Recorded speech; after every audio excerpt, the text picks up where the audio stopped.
Bien. Pour la table, il y a plusieurs techniques pour modéliser cette table. On est d'accord? Je vous montre une deuxième technique.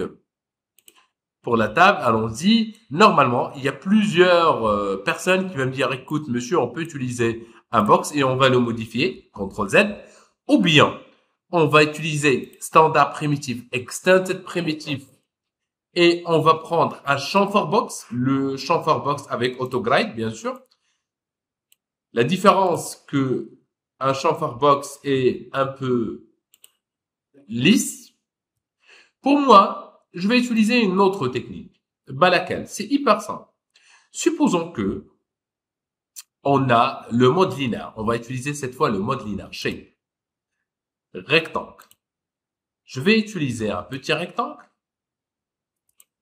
avec le mode autograde. OK? Je clique sur la rotation. Je vais bien essayer de faire une petite rotation. Comme vous voyez, la rotation ici, elle est hyper libre. C'est-à-dire, on est à moins 36,94. Ça, c'est pas professionnel. On est d'accord? Mais je peux à n'importe quel moment utiliser les valeurs ici. Et je prends par exemple le moins 90. C'est une technique. Il y a une deuxième technique. On va le voir par la suite.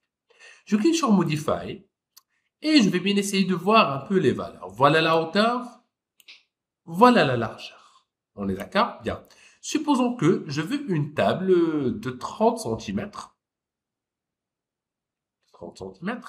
Avec, je sais pas, 1,20 m. Ou 1,20 m. C'est bon. Certainement, si j'observe dans les 4 fenêtres, je trouve que le rectangle que j'ai créé, vraiment, la moitié en haut, la moitié en bas. En effet, je suis dans l'obligation quand je clique sur déplacer ou bien select and move, de déplacer mon objet au-dessus du sol. Comme vous voyez aussi, il y a la possibilité d'ajouter un rayon. Un rayon, c'est-à-dire maintenant, il est arrondi. Je pense que vous l'avez déjà remarqué. Bien. Maintenant, on est dans l'obligation aussi d'utiliser un volume. Et pour le volume, pour la première fois, on clique sur Modify. Le modificateur Sweep. Sweep, c'est un modificateur qui nous permet tout simplement de rajouter des profils. Le profil, par défaut, il est là. Vous sélectionnez un profil. Bar, channel et autres. Je prends bar. Voilà les caractéristiques de notre forme bar. Je dis que, par exemple, je veux, je sais pas, 80 cm. Ce sont que des valeurs, s'il vous plaît. J'en ai vraiment pas la cotation exacte de la table, mais je vous donne comment modifier. Par la suite, supposons que dans la photo est un peu, il y a un épaisseur de plus. Ben c'est facile, je rajoute un épaisseur. Je prends par exemple le 5 cm. Si je trouve 5 cm assez grand, je prends 2 cm et c'est bon. Et voilà notre table. Bien sûr, il nous faut des pieds. Mais les 4 pieds, vous pouvez tout simplement utiliser des formes cylindriques. Pas grand chose. Pour les pieds, je clique sur la table Isolate Selection. En bas, j'insère juste dans la forme primitive. Je prends la forme cylindrique avec le autograde. Et ben voilà, il y a un petit pied ici que vous pouvez le modifier. On est d'accord en utilisant les valeurs que vous voyez. Et un petit 1 cm. OK, et je vais le dupliquer. La duplication dans une vue 3D est vraiment déconseillée. Par exemple, je peux dupliquer dans une vue 2D, instance,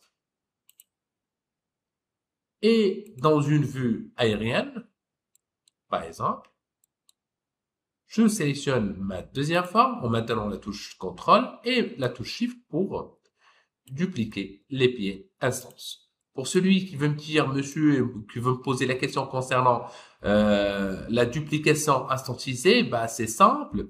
Une fois je change la valeur d'une seule, le reste aussi en même temps. Bien. Une autre chose. Je sélectionne un seul pied, bouton droit, Select Similar. Select Similar, il va sélectionner les formes similaires. Groupe, groupe les pieds. Maintenant, je viens de grouper les 4 objets en même temps. OK? Je clique sur M comme matériel, editor. Je prends un nouveau matériel. Je clique sur diffuse, le blanc, avec une petite réflexion. Et je l'applique sur la table et le groupe des pieds. Je clique sur Style Material to Selection. Isolate Selection, et voilà notre table. Pour l'armoire, on va l'importer ou on va le télécharger. Bien. Dans le site Archive 3D, qui vous permet tout simplement de télécharger des objets for free, on est d'accord. Je clique par exemple sur bed, chair et autres armoires. Quand vous voulez, vous avez toute une catégorie ici que vous pouvez utiliser pour télécharger ce que vous voulez. Par exemple, je ne veux vraiment pas perdre le temps. Je clique sur le premier objet que je trouve ici et je clique sur Download. Ça ne nécessite même pas l'inscription. C'est tout à fait gratuit. Télécharge, download.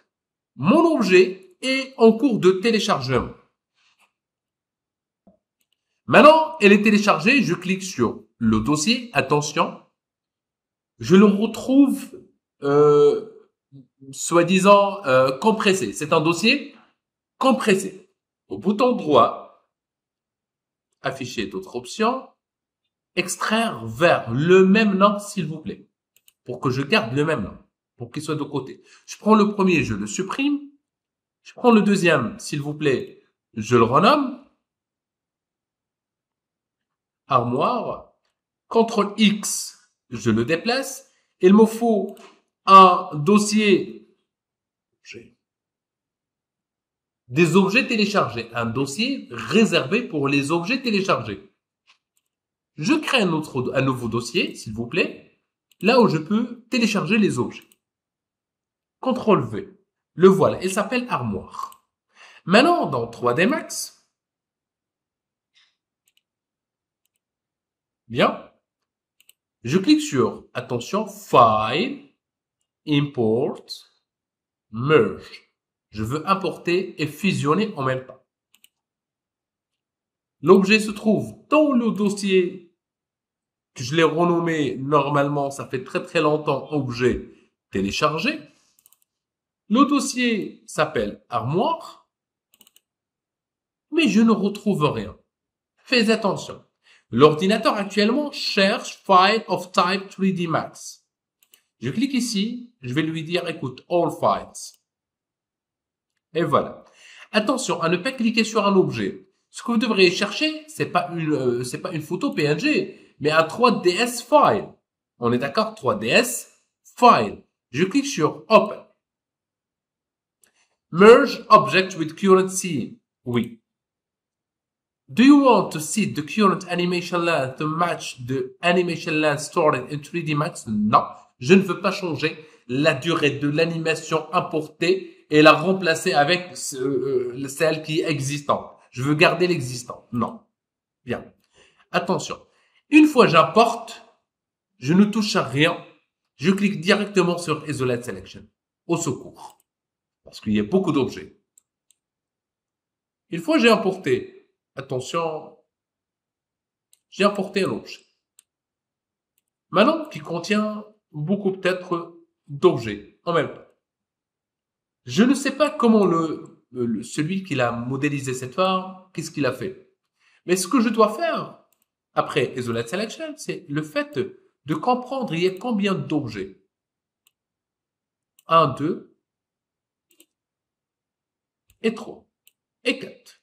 CTRL Z, j'ai compris un tout petit peu. Je vous explique. Je clique sur M, OK, Material Editor. Je prends par exemple cette première partie.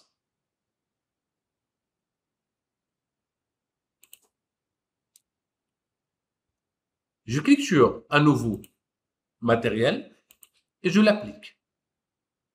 Je prends un autre matériel. Je vais lui dire, écoute, je veux une couleur grise un peu. Il est là un peu. OK? Avec beaucoup de réflexion. 100% de réflexion. Je veux même du blanc. Avec beaucoup de réflexion. Et je l'applique vers cette forme. Je crée un autre, c'est-à-dire que je peux créer des matériaux comme je peux télécharger des matériaux. Télécharger des matériaux aussi est dispo dans V-Ray Material Library Browser. Je prends un autre, vite fait, sans perdre vraiment beaucoup de temps. Attention, il faut éviter Flooring Parker. Je prends celui-là. Add to Material Edit. Bien.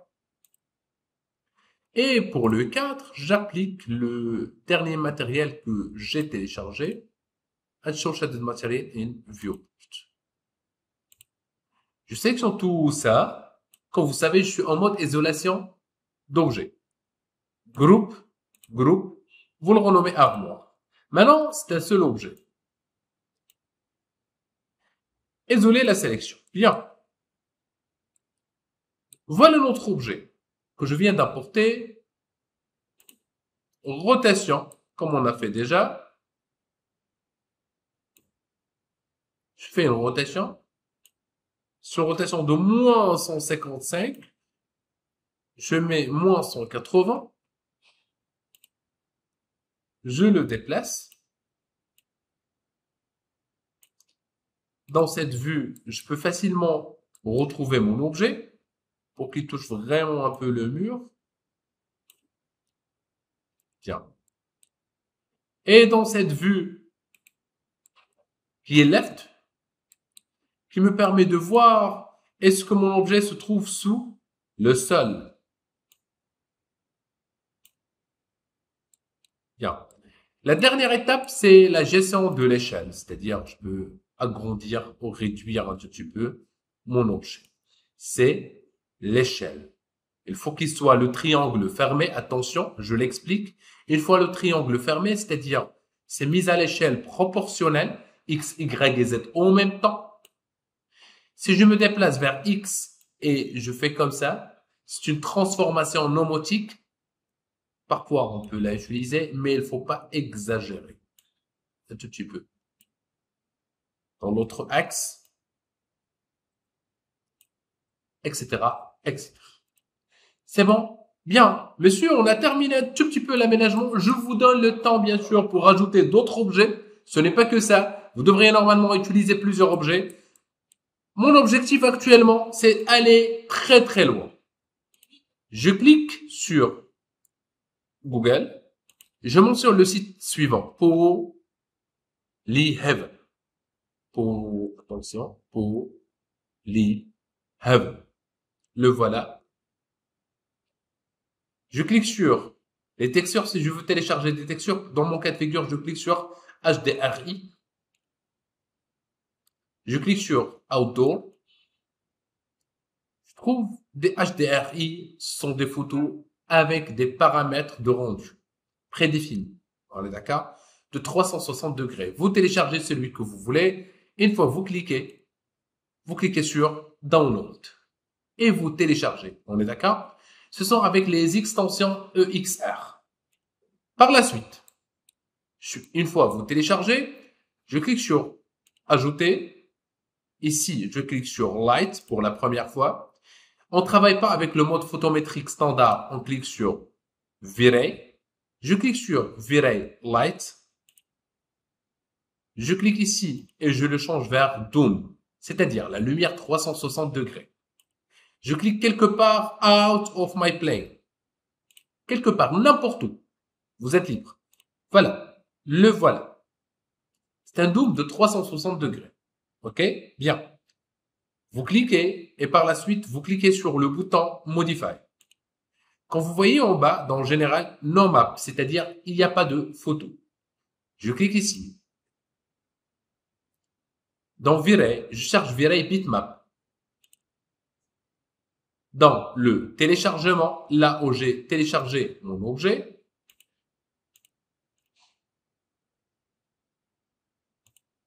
je clique sur téléchargement, là où j'ai mis les téléchargements, je trouve EXR.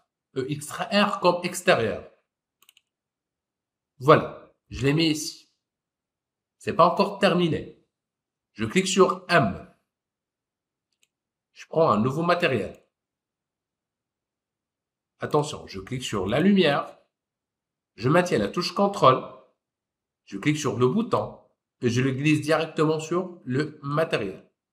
Instance, oui. Je clique sur le menu Rendering. Environment.